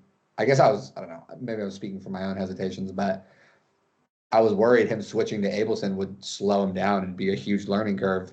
And the shit he's making now is off the charts. So it almost inspired me. I'm like, fuck, maybe I should start switching. But at the end of the day, like it's not the program that is limiting me, you know? And, you know, maybe me saying that is, you know, maybe it is, I don't know. But I never feel like I'm hitting a ceiling with Logic, you know? I know exactly what I want to do. I'm very aware of what options are there. And honestly, my roommate, who it wasn't a producer. He just started producing in the past couple months, and I've been teaching him Logic. And that's what's really shown me like how open-ended Logic is, because it's just a perspective of someone that doesn't know what's possible, you know, and doesn't know what kind of capabilities this program has. And, you know, it kind of opens my mind to new ideas, because I get to kind of like think about things from a totally different perspective, or like a new perspective of how you would go about doing something for the first time. And yeah, it's awesome. I mean, shout out him. He goes by Scones. We actually just signed an EP to Criminal Hype that's coming out in March. Honestly, I've been trying to get an EP or any release on Criminal Hype since I started. That's like always been a huge, I wouldn't even say it was a goal. It was like a dream, you know? And yeah, we got an EP, Criminal Hype, in March. And it's his first ever release. So it's like, it's huge. I'm pumped for him. God damn, that's what I'm talking about. Yeah. But yeah, so Logic, yeah, I mean, you know, at the end of the day, you're on Logic too? Yeah, man, it's what I've always used. I'm a Mac guy. I have like one of my mentors, he used Logic, so it just makes sense for me. And I agree with you. Like, I always use the reference and the metaphor. Like, everybody's got their toolbox, and we're all building a house. You're going to build your house. I'm going to build my house. Whatever I use, doesn't matter. We both make something. We're both building a house, baby. Yeah. Love that. That's right. That's right. We're both stealing lines from each other. Joe, do you mind if I get another drink really quick before we go to the end of the interview here? Dude, do your thing. Okay, bro. Feel free to drink and get another drink yourself as well, of course. For sure. All right, brother. My bad. You're good. I'm not sure if you're a seltzer guy, and I'm not usually, but it was what available to me. The Corona seltzers are the best, FYI. Really? Yes. What? Dude, it's funny, I've been talking about this a lot lately. Seltzers took over the world for the past like year and a half, 2 years. And it wasn't until we went to Tulum like a month and a half ago where we drank nothing but beer. Hell yeah. And like 2 months ago, I remember being like, I don't miss beer at all. Like, seltzers are just the new thing. And I am on the complete other side of the spectrum now. I'm like, I love beer now. I forgot how much I love beer, you know? And yeah. I agree with you. I don't really know. I don't even know when the seltzer thing happened. It just happened all of a sudden in like summer 2019. And I was like, okay, that's great. But I've always been a beer guy, dude. Like I said, I'm a Midwest guy. I like an IPA. I also love Mexican beer, though. Were you drinking Modelo's or something like that? Skirt. Is my guy. God. I haven't got to hang out with you guys, bro. Jesus Christ. I want to earn my stripes as a hood politics celebrity. Yeah, well, dude, you interviewed all three of us. You're the only one who's ever done that, so. That's what it takes, right? You got to do something that adds value to the hood politics guys in a way that hasn't been done before. Exactly. Yeah, you know. Yeah, or just you said you're in Indiana right now? I'm in Indiana. I grew up. I was actually born in California, in Santa Monica. I lived there for Really? a year. Yeah, that's why I go back to California as much as I can. I had a really good friend that lived in Los Angeles. I'd go back there. San Francisco I love too. That's why I know all these places you're talking about, because I'm a club kid myself. Gotcha. So I love to go to cities to go to the club. For sure. Right? Like I think Temple in San Francisco is pretty, I guess, I had a good time there, but. Yeah, Temple, I know Temple. Yeah, it's not. That place was fucking huge, dude. Yeah, it's pretty like EDM main, or at least when I was up there, very mainstream. Dude, I used to work for, it's called Up All Night. It was an app. I remember that. Yeah, it's like a subscription-based ticketing platform. Yeah. So you pay like a monthly subscription and you get either free tickets or like majorly discounted tickets. If it's like obviously it's like a $50 ticket, you can't get it for free. But yeah, the owner of the app also owns Monarch in San Francisco, and he bought what used to be Mighty and turned it into the Great Northern. So he owns Monarch and the Great Northern, which are like two of the definitely top 10 clubs in San Francisco. Yeah. Great Northern's definitely probably top 5. But yeah, I don't know. I forgot why I started talking about that. That's okay. We're gonna have to talk about the club life another time. But yeah, I'm in Indiana right now. It's where I grew up. It's a little town. Well, it's not so little anymore, but it's called Zionsville. It's outside Indianapolis. But I went to IU for college, graduated in 2015, moved to Chicago that summer. Been there ever since. But you said the reason I brought up a few things about the music industry were like, I didn't really have any friends that DJed. I had like a few in college, and that's when I started DJing and getting into music and stuff. But when I came to Chicago, a large part of the reason I started the podcast is because it was really hard for me to meet people. I thought it was going to be kind of like college where you could go in, talk to the DJ, get a gig here and there, you know what I mean? But it's Chicago, you know? So it was like, it was a rude awakening for me. And I always been passionate about radio and television and interviewing and things like that. And I was like, you know what? Why don't I just start interviewing DJs in Chicago? That'll be a great way for me to meet people. Yeah. And here we are 4 years later, dude, and I'm talking to people in San Diego and UK and fucking all over the world, all over the United States. And it has just been such a special experience for me as just like a moment of growth where I feel like it's the coolest thing that I get to do this, have these great conversations and talk about music and just give artists like you a platform to tell their full story. You know what I mean? For sure, definitely. And that's the same thing with like hood politics. You know, you got to find your way to kind of like permeate the scene and reach people. Not like, you know, no one just wants to listen to some guy. You got to have some way to connect with people, and with you, that's people telling stories and getting to know people. And it's, you know, it's a great way to get involved. It's fucking genius, man. I'm having a great time with it, man. It's so much fun. But let's get back into 2020. Okay. The year of Nutty, bro. You went full fucking Nutty this year, man. Seriously, like your tracks this year, all of them great. We're gonna go through them, okay? I want to talk about through this. I want to get this guy's name right too. Heiko? Hey, yeah, I say Heiko. Heiko. I feel like it's Heiko. Yeah, he's from the UK. I'm pretty sure that's how you say it. Dude, these fucking UK guys, man. All right, they're unbelievable, aren't they? Yeah, that. So that track. Wait, actually, the first track of 2020 was Fire Eyes. Oh, was it? Okay. I think it says 2019 on my Spotify, but it came out on January 1st. So yeah, it does say 2019. I have it on here for actually the end of it. That took me back though, dude. Because that one of the first electronic songs I really loved was the Zed's Dead Eyes on Fire remix. For sure, yeah. Yeah, that was again just one of those songs. I remember we were just partying at my house, not even partying, like pre-gaming for something, and one of our friends just put that song on, and I was like, the emotion that just comes from hearing that song, you know, is like next to nothing, you know, like that's such a powerful original song.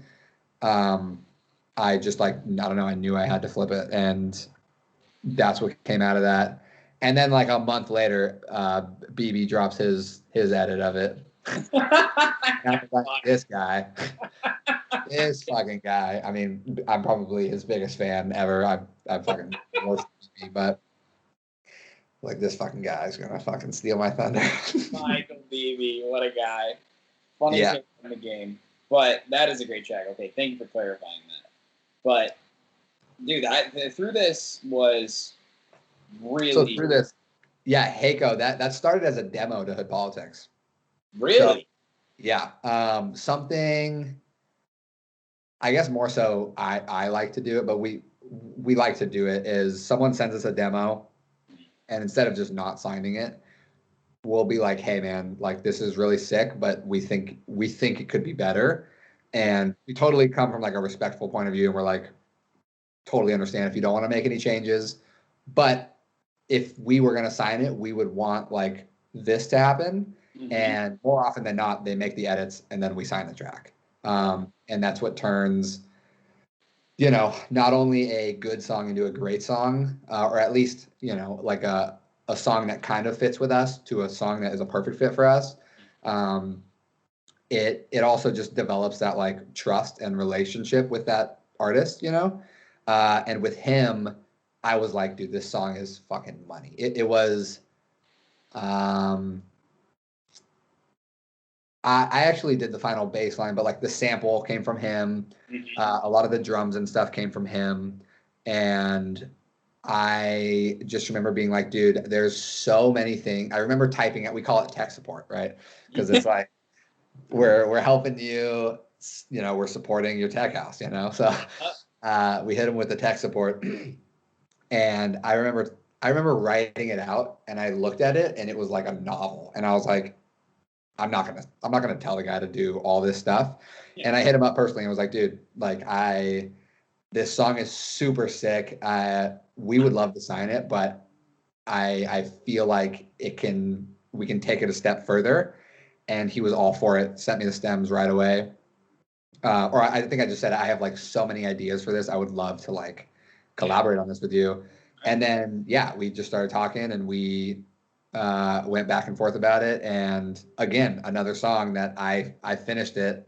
I got the stems sent to me. I've been thinking about that a lot lately. I gotta send some stems off to people and get some other side of the spectrum. But yeah, that again, just like Fire Eyes, just like, all that shit. It's the sample, just, you hear it and you just want to stand up and dance, It's powerful. It's so powerful. And that's just a classic, dude. It's like One More Time, Daft Punk. Like, everybody knows that.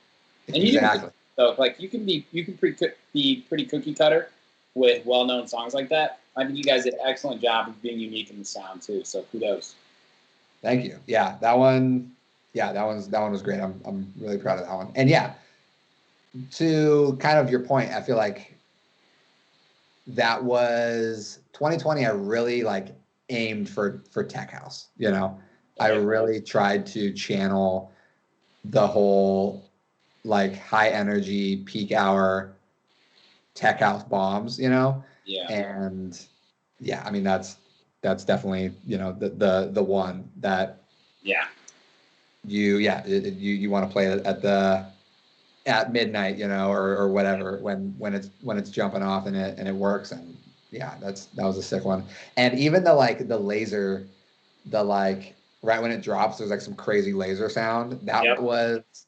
That's a stem from another one of our releases from Skonka. Shout out Skonka. I asked, we had someone remixing one of his songs, and I remember just thinking, fuck, those lasers are so sick. And I hit him up and I was like, dude, would you mind if because he sent us the stems to send to someone to remix. And I was like, dude, these stems are fire. Can I borrow one of these stems for one of my songs? And he was like, 100%, like, run it. Hell yeah. And yeah, I tried to like change it. I added like some reverb and stuff, so it wasn't a direct. But Skonka, it's called no, not Sugar. It was the B-side on the Beast. Oh man, I forget what it's called. The B-side on his Little Night EP. Which all credit, those lasers are from that song, and then the original samples from Heiko. But yeah, that was a fun one. That's a good track. Dude, Skonka's the man that had him on too. He doesn't realize how good of a producer he is. He is, dude. He's fucking next level with his lasers. He's crazy.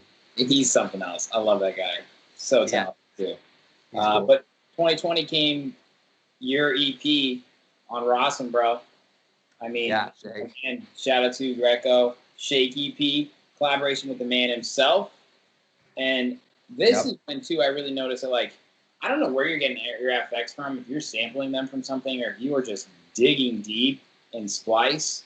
Maybe you can provide some insight, but you're doing something really, really special with the FX and that I noticed. It was a lot. Like, it wasn't too much, like a lot where I was like, whoa, whoa, whoa, whoa. Yeah. Like, I just was like grooving, but it was really cool. Where are you finding these FX? Because it really brings things together, but makes it really unique.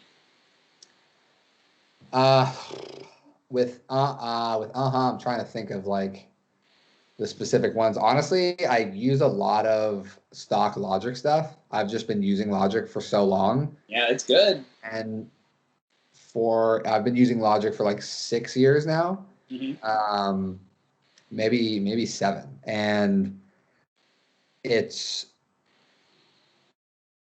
like, honestly, Delay Designer and Reverb Designer, but like Delay Designer has a bunch of like the ease in and the ease out presets, which just puts some crazy like sort of like a reverse roll on like sort of like a drum roll that slows down on whatever you're putting the effect on. Right. And yeah, I use a lot of that, and like I'll edit the plugins or the presets. I mean, I honestly just started using Splice after that EP. I wasn't using Splice during that EP. Oh, really? Yeah, I just got into Splice like a couple months ago. No shit. That's awesome, actually. Yeah, it's opened it up. It's weird, man. Splice gives you so many options, but at the same time, it kind of like I try not to rely on Splice, you know. I feel the same. I don't use my Splice credits. Like, you don't want to get too caught up in the process, especially if you're doing momentum creatively and you're going through samples and kicks and all this shit. You lose it. So I know what you mean. That makes a lot of sense, actually, why you've been able to just pump out tracks. I feel like Splice can't slow you down. It can, right? And yeah, you can just go to like MK's Tool Room thing and just literally make a tech house song from just that. And it's like, did you really make a song, or did you just match some puzzle pieces together, you know? Yeah, totally. Yeah, but yeah, no, I'm definitely new to Splice. And it's cool though. It helped a ton. Shout out the Noizu pack. That's probably the best one. The best one on there is the Noizu pack.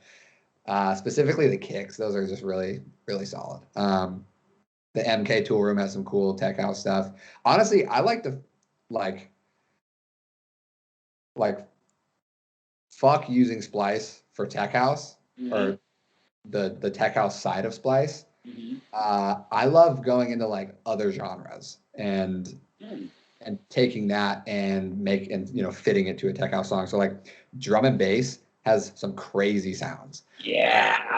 Really sick sounds that you can just, because the whole drum and bass, I want to say, is like older than, like drum and bass has been around forever. So it's so like, it has such a sound and such a sort of like regimented kind of vibe, that everything about it, like a lot of it sounds very similar. Like you can recognize, I mean, obviously the drum and bass is like a beat and a pattern, but a lot of the samples and drums that they use are kind of recurring. And a lot of that shit sounds really cool. And like in a house song, because house, you're used to like the classic like 808, 909 claps and the hats and all that. And it's really fun to take other stuff that is associated with other genres, like, like the drum and bass, like I don't even know what you call it, or like the Jersey Club, like the classic like little drum sample that's in all the Jersey Club songs. All like the Cashmere Cat shit and all that. And putting that kind of stuff in house music, because people who like that other genre are like, oh my God, I love this. Right. And you're like really resonating with people who don't necessarily love that genre, or at least you're reaching a wider audience. And I'm obviously really analyzing that heavily, but I know that's great advice, man. I agree. And like drum and bass, the techno stuff can be cool, but like, yeah, honestly, the drum and bass Splice section is my favorite.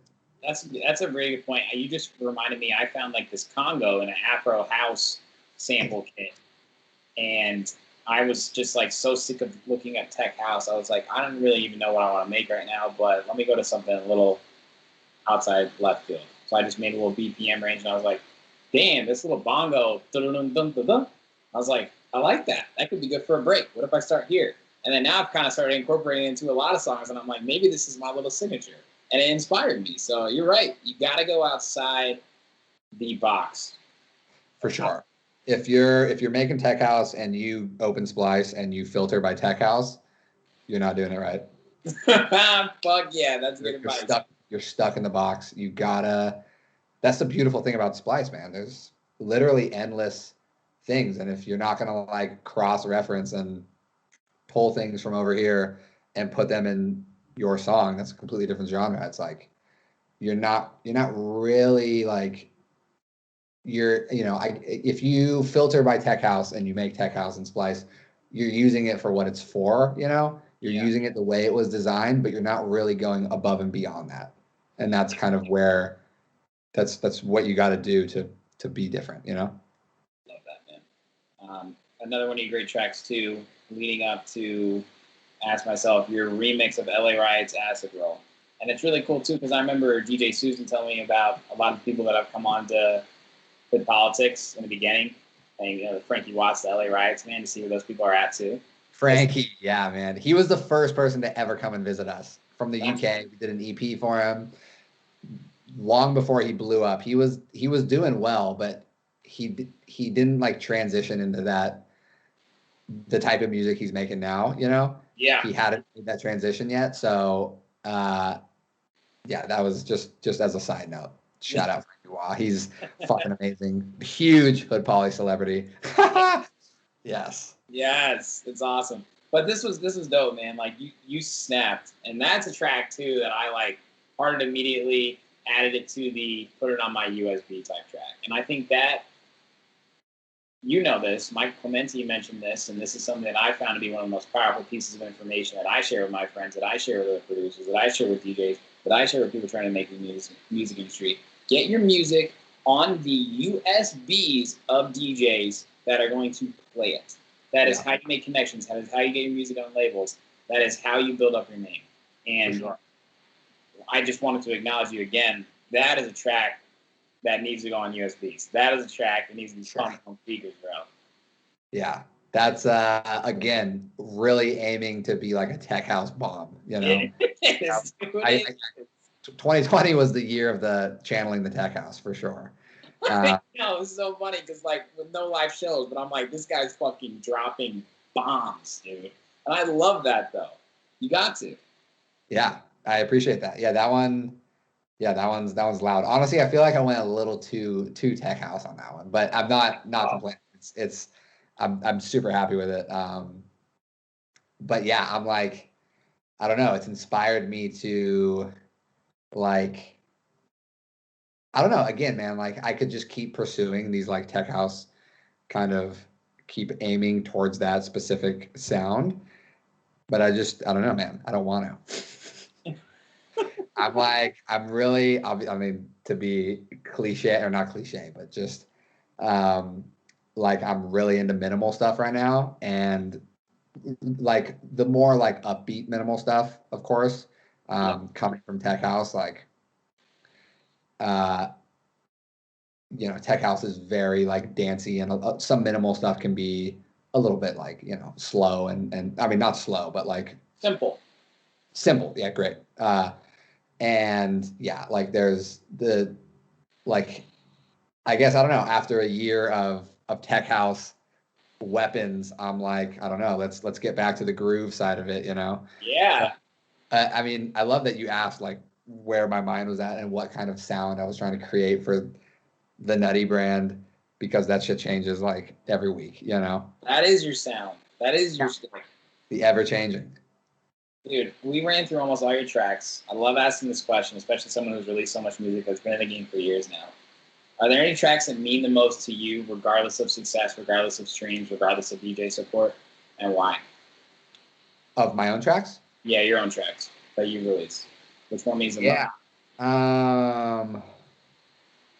I mean, the two tracks that me and my roommate made are super special to me because they're the first tracks he's ever put out, and they're super sick. They're very groovy. So, like I said, we're getting back to things. It's a 2-track EP. One of them is like a total just groover, and then the second one is a little more tech housey. But I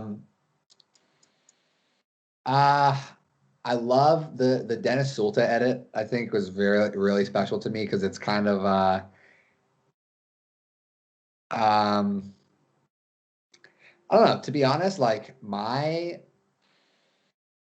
the reason I love that song so much, it's a very like daytime song. Yeah.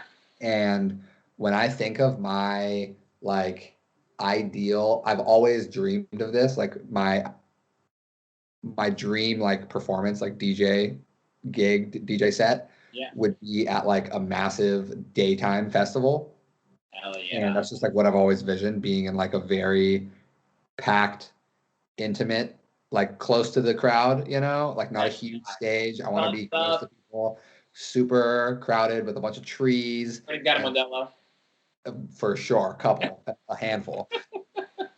And that's one of those songs that's just like a total, like, sort of like Latin, you know, like very just groove oriented. It's and like in that song, like right before every snare, there's like a little hit right before the snare that's kind of like the offbeat that kind of gives it that little like jerk rhythm to it. Right. Yeah, that one's really special. Also the Kurt Reynolds remix. Did you look at that one at all? I did, yeah. Actually, I think I might have skipped over that one on accident. That one's nice. Estereo. Yeah, kind of a similar vibe, like very Latin, very. Yep. And those kind of came out near each other. So, dude, I don't know, man. I go through waves. I went through a Latin phase apparently, and like I'm sure Tulum would appreciate those tracks. The good people of Tulum need to hear those tracks. Yeah, the favorite locals. That's awesome, man. Well, we brought it up a few times. I want to talk about the politics. We heard the story, but tell us more about your role, how you coexist within the brand, and what the goals for the future for Hood Politics are. For sure. So, like I said, I do all the album art, all the graphics and everything. Yep. That's just something I used to organize with my cousin, and then my cousin got too busy, and I've just sort of taken over the whole artwork side of it.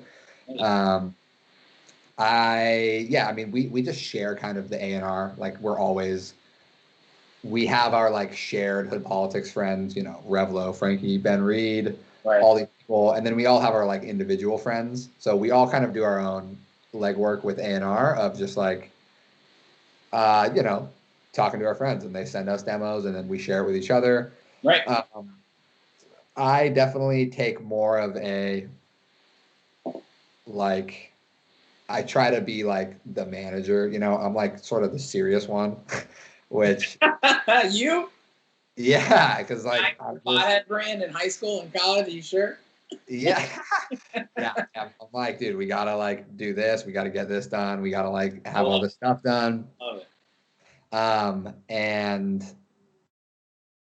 yeah, Steven's just like the love and energy, you know, he's like the love bug, the little sun that we all orbit around. And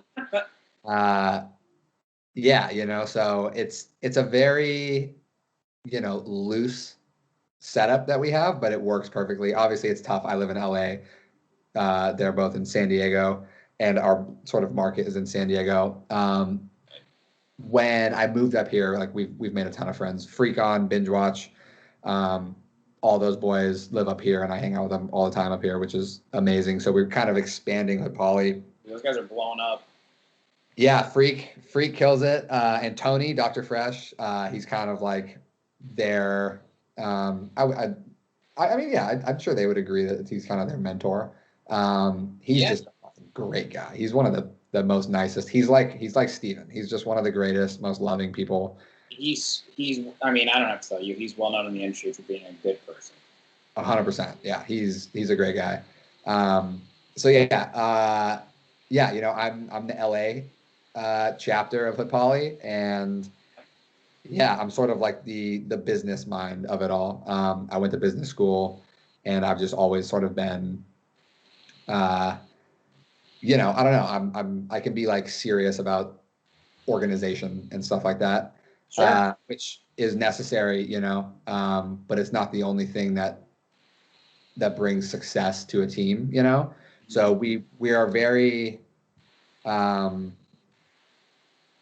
know, the dynamic between us all is very different, and we all bring something different to the table, and you know, that combined with us just being like best friends is just what makes a perfect little contrasting little team, that just we all bring something to the table. But yeah, the future, big plug right here. We're starting a sub label.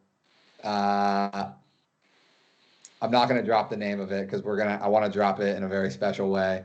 Yeah. But we're starting a sub label that's more focused, kind of like our edit series, but more sort of like a minimal sub label, but less of a focus on minimal and just more just the kind of like Hood Poly has just always been high energy, peak hour, tech house bombs. Like if it's not a weapon, don't send it to us, Right.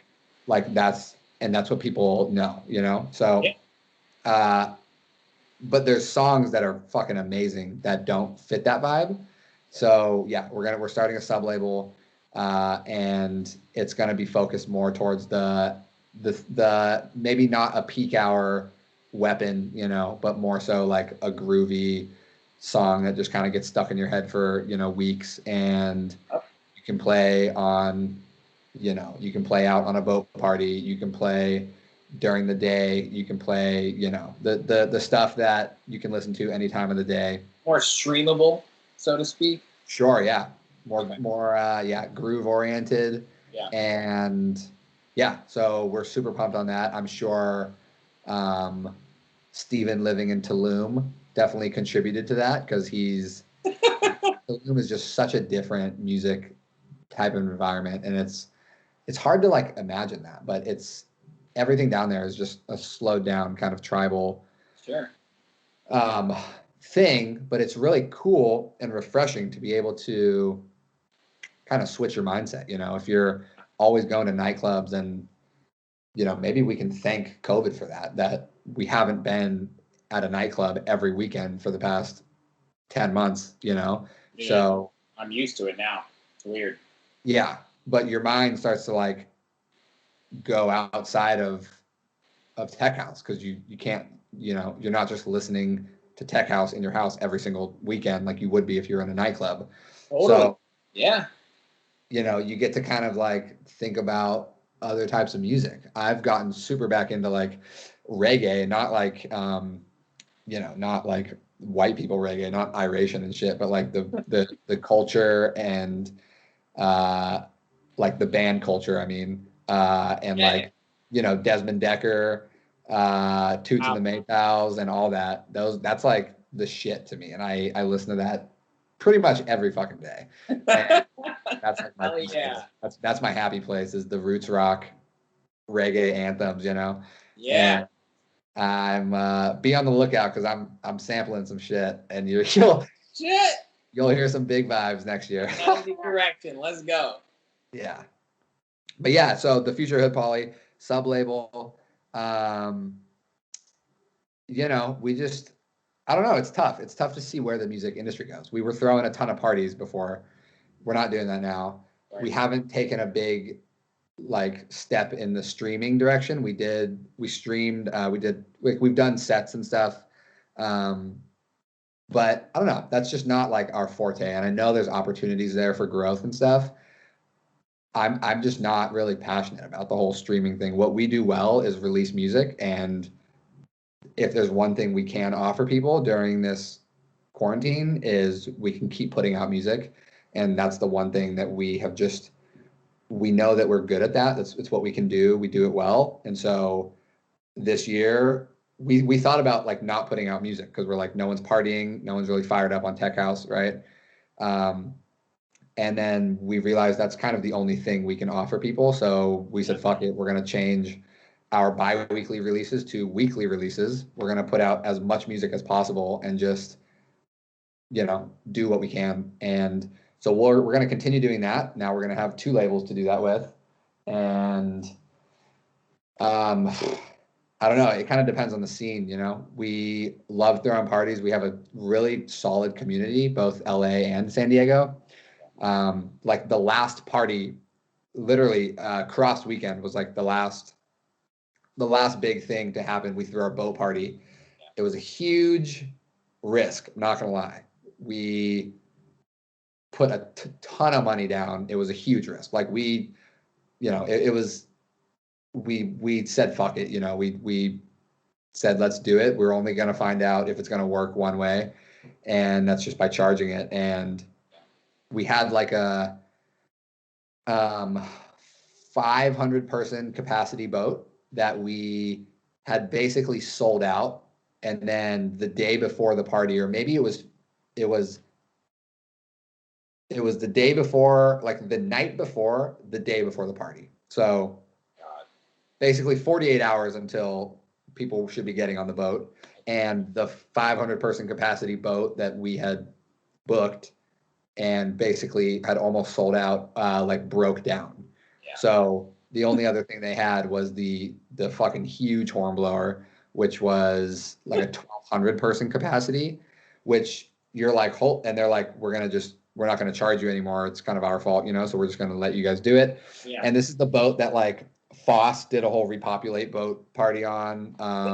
Like, you know, Love Life, Music is for Lovers did like they do like their Star Wars one there. Yeah. It's like an aircraft carrier, dude. The shit's massive. Oh. And in a way, you're like, oh, cool, we get this big boat, but it's fucking a lot of pressure because what was going to be a packed party is now going to be a super spaced out party. And there's nothing worse than having, you know, a huge warehouse with only 100 people in it. It's not as fun. Whereas if you had a tiny room with 100 people in it, it's raging, you know? So, anyways, we just charged it, and we ended up having like 750 people on the boat. Fucking huge success. That was like easily our coolest party ever. It's crazy. And yeah, a lot of people.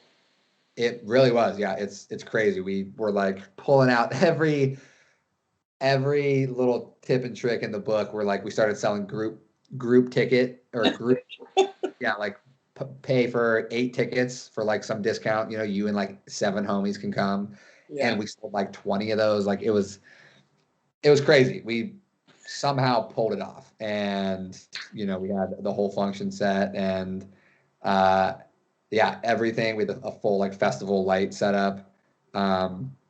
Went above and beyond with like what we prepared for it, and just thank God people wanted to party. And then it was like the next weekend after that, everything closed. So it was cool that we had kind of like the last say in a way. We really got to go out with a bang. But it sucked because we were like peaking with momentum, you know. Everyone that bought those tickets were like amazed at the party. We're eager to come back for another one, and we haven't been able to do anything. So I don't know, man. I think the world and the scene will determine kind of where we go. But in terms of releasing music, you know, we're gonna keep doing that. We're booked out with Hood Polly until like May, and that's with a release every single week. So that's like, fuck, dude. That's and dude, like, you know, we're definitely, you know, leveling up with the caliber of artists that we're signing. We have Don't Blink, Dissolute, we have Redux Saints, we have like all of these people who we've kind of worshipped for a while, and you know, they're actually like players in the game, you know. Yeah, they're actual people that make a difference in the scene, you know, and have eyes on them, and they, you know, they support us and want to release with us. So we are, you know, we're going to keep pushing upward with that kind of thing, and you know, try to start a new sort of spin-off with the sub label, and just, I don't know, focus on releasing music. And then once events come back, we'll get back to that, but I'm not really worried about that right now. Yeah, just stick to your guns, man. I mean, you throw great parties. Can't do that right now. That's okay. Double down on music. I think that makes sense. I did the math.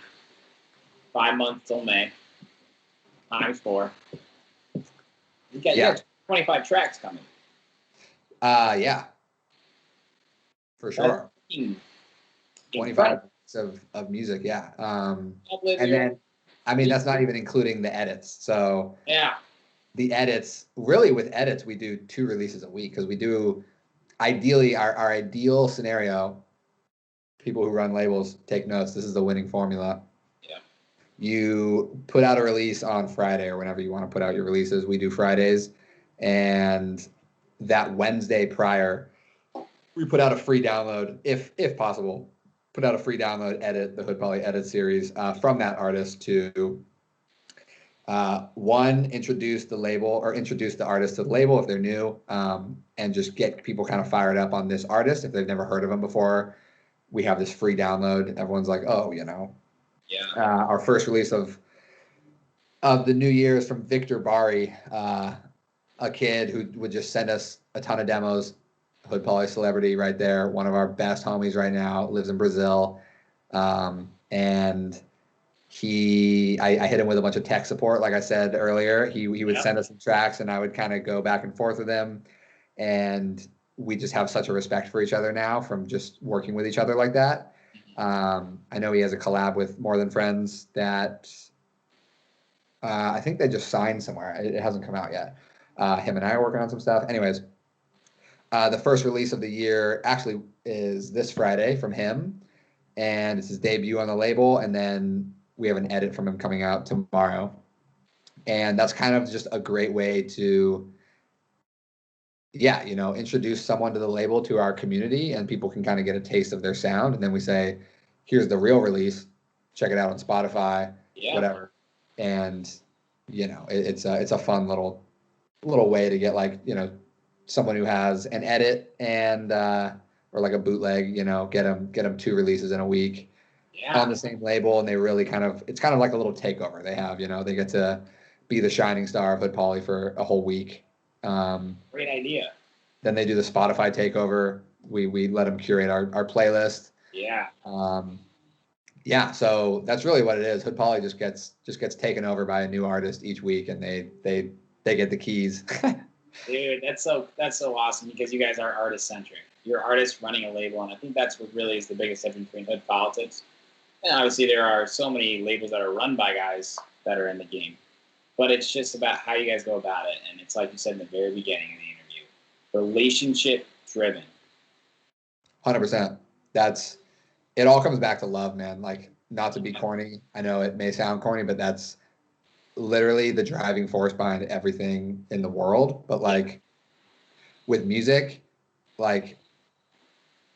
most people you release with a label, you don't become best friends with the founders of the label. And we have a slew of artists that we've just grown so close with. I could just name them all, and it's nothing like it. And if there's one thing we hear more often, or one thing we get told that I didn't expect we would we didn't really plan for this, is just that, it's making artists feel loved and appreciated, and checking in with them and literally being their friend, like you just said, the relationships. It's more than just music and contracts, it's about supporting people, and we're all on a level playing field, and we want to lift everyone up the way we want everyone to lift us up, and we all grow together if we do it right, so that's what it comes down to. God. So that was beautiful, man. Hey, thank you, man. Have you seen Interstellar? It's been a while. Why? Love is the only force that transcends space and time. Oh, shit. You're right. You're a McConaughey guy, aren't you? I am. For sure. I have a buddy who's a really big fan and bought one of his books signed and shit, and he was telling me all about it, too. So I love him, man. That makes sense. He's a good guy. He's a good person. It's all love. That's what it comes down to. And the same thing, you giving people a chance to talk about their story and connecting with people, and it's all the same underlying motive, is just to connect with people and let people have a moment to shine and make them feel special. And that's with your interviews, podcasts, and with us with releasing music for them. Yep. And it all just comes down to making people feel good and making people feel appreciated, making them feel loved. And that's what keeps people coming back. That's what keeps the scene healthy. That's what keeps people motivated, keeps them, they want to jump back into the studio. They want to make another EP, Yep. And that's the kind of like healthy sort of inspiration and like, sort of driving factor that frankly we need more of, Yeah. I appreciate that, man. It really does mean a lot. It's a team game, and I really try and wear that on my sleeve every time I do an interview, every time I share an artist's music. We've got to collaborate. We've got to help each other more. And I said it earlier, I've seen that more this year than we ever have, and that's why I think the scene, we're coming up on the cusp of a revolution, I believe. And it's going to change the game. So I'm just happy to be interviewing you guys like you, man. This has been such a great conversation, dude. Fucking hood politics, baby. I did it. I got the trifecta. Yeah, now you did. I keep delivering the story of hood politics, man. You guys got a great future ahead, that's for sure. Thank you, man. Yeah, you're like the what's the famous journalist guy? What's the guy? I forget his name, but you're getting all the interviews, and you've done it all. You've permeated the scene, and I love it. Dude, I said it to Steven, I said it to Michael, like, Chicago loves hood politics. I know you guys know that. I guess had a great party at Spy Bar. Yeah, with Garrett and Summit. Summit has always been a good friend of ours. He's man, his like trajectory is insane. But I support it and love it till the end. But yeah, that party at Spy Bar, were you there? No, I wasn't, but I think I was out of town actually, because I've known Chris for a few years now, and he was there. I think he played or was there, helped put it on and stuff. But yeah, Chicago does love you guys, man. Like whenever this shit is back, I'd love to like do a whole weekend of things with you guys, because you guys have California, I've got Chicago, so we'll fucking link up, right? For sure, definitely. Yeah, when we did that Spy Bar show, it was like John Summit presents hood politics, or it was like I forget what it was, but we went out there and like a bunch of people came out and it was crazy. We have just from within the music scene. That's again back to the relationships thing. Like our buddy Wes, who runs Sub Sessions out here. They're up in SLO, San Luis Obispo. He is from Chicago, and like his whole family came out to the show, like dad, mom, and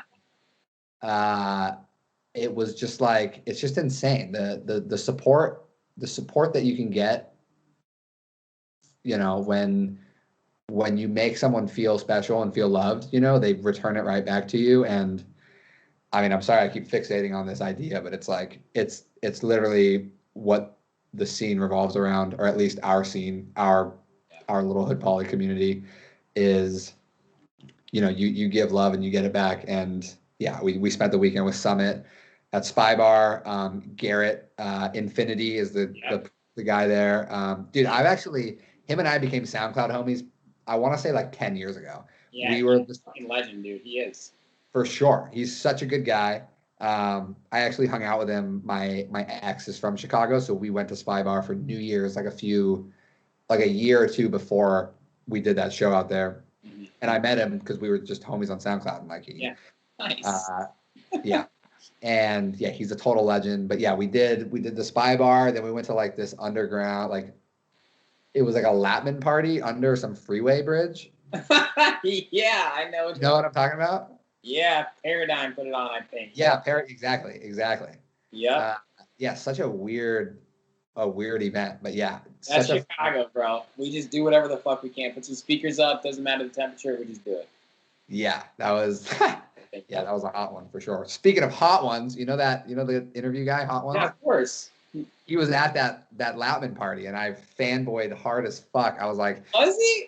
He was there, and I was like, you're the shit. I took a bunch of pictures with him. Yeah. He was just being a class guy. He was a good guy. He was at a Latman show. He likes tech house.